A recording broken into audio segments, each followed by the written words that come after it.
नमस्कार साथियों, मैं डॉक्टर मुकेश गर्ग। जरा सोचिए में आपका हार्दिक स्वागत है। साथियों, भारतीय जनता पार्टी राजनीतिक समीकरण साधने के लिए अपनी विचारधारा से भिन्न लोगों से जो गठबंधन करती है, उसके अंदर कहीं ना कहीं गड़बड़ हुई जाती है और उसको बिना सोचे समझे सिर्फ सरकार बनाने के लिए जिस तरीके से कार्यरत है बीजेपी, उसके दुष्परिणाम सामने आने तय हैं।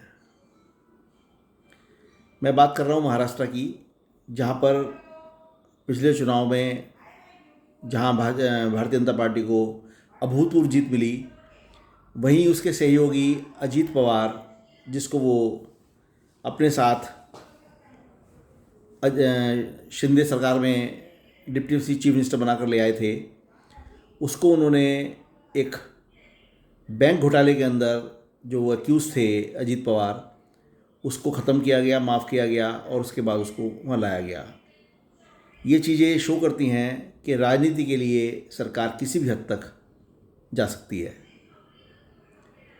आज उसी अजीत पवार के बेटे पार्थ पवार के ऊपर एक बहुत संगीन आरोप लगा है कि पुणे में उन्होंने दलितों के लिए आरक्षित 1800 करोड़ रुपए कीमत की ज़मीन मात्र 300 करोड़ रुपए में अपनी कंपनी में ट्रांसफ़र करा ली, और वो भी मात्र 500 रुपये के स्टाम्प पेपर पे ये सब डील हो गई। इस तरीके के आरोप लगने के बाद राजनीतिक हलकों में और सामाजिक हलकों में हड़कंप मचना तय था। और तय हो भी क्यों ना, क्या देश के राजनेताओं के बच्चों ने या राजनेताओं ने ही ये तय उठा रखी है सबके, उनको सस्ते सस्ते सौदे, महंगे महंगे सौदे और सस्ते सस्ते रेट में उठाएंगे वो लोग? ऐसा क्यों है? ऐसा सिर्फ राजनीतिक महत्वाकांक्षा पूरी करने के लिए, अपने खर्चों को लेविशली चलाने के लिए, अपनी पार्टियों को निर्बाध रूप से चलाने के लिए ये मोटे मोटे फंड्स इकट्ठे किए जाते हैं। उसके लिए कोई गलत रास्ता अपनाना हो तो उससे वो चूकते नहीं हैं। ऐसा ही तो नेशनल हेराल्ड केस में कांग्रेस के युवराज और युवरानी ने किया। ऐसा ही चारा घोटाले में और उसके बाद लैंड फॉर जॉब स्कैम किया लालू प्रसाद यादव ने, जब वो रेलवे मंत्री थे। आईआरसीटी के होटल्स वगैरह को लीज पर देने के लिए उन्होंने जिस तरीके से लैंड ली लोगों से रिश्वत में, और उसी तरीके से अब ये अजीत पवार के लड़के ने जिस तरीके से 1800 करोड़ रुपए कीमत की 300 करोड़ रुपए में अपनी कंपनी के नाम करा ली। इससे ये साफ जाहिर होता है कि देश के अंदर आम आदमी के लिए कानून अलग है और राजनेताओं के लिए कानून अलग है।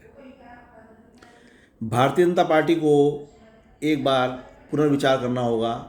और मैं तो ये कहूँगा कि राष्ट्रीय स्वयंसेवक संघ, जो भारतीय जनता पार्टी की डोर संभाल कर चलती है, सबसे पहले उसको विचार करना होगा कि किस तरीके के नेताओं को अपनी पार्टी में मिलाना है, किस तरीके के लोगों का समर्थन लेना है और किस तरीके के आचरण करने पर कैसा सलूक उसके साथ किया जाना चाहिए। हालांकि महाराष्ट्र के मुख्यमंत्री देवेंद्र फडणवीस, जिनका कोई दागी चरित्र नहीं है, जिनके ऊपर कोई दाग नहीं है अब तक राजनीति के अंदर, उन्होंने तुरंत इस घटना के प्रकाश में आने के बाद उसको सीरियस मानते हुए उस पर जांच बैठा दी है। और उन्होंने ये भी कहा है कि यदि दोषी कोई पाया गया तो उस पर तुरंत उस पर सख्त कार्रवाई की जाएगी, कड़ी कार्रवाई की जाएगी। ऐसा हमें विश्वास भी है देवेंद्र फडणवीस के ऊपर कि वो करेंगे भी ऐसा।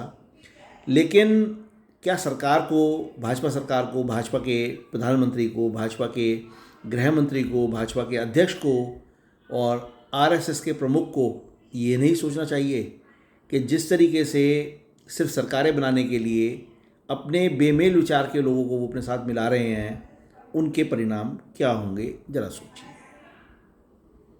साथ ही मेरे विचार आपको उचित लगें तो कृपया मेरे चैनल को लाइक कीजिए, शेयर कीजिए और सब्सक्राइब कीजिए। धन्यवाद।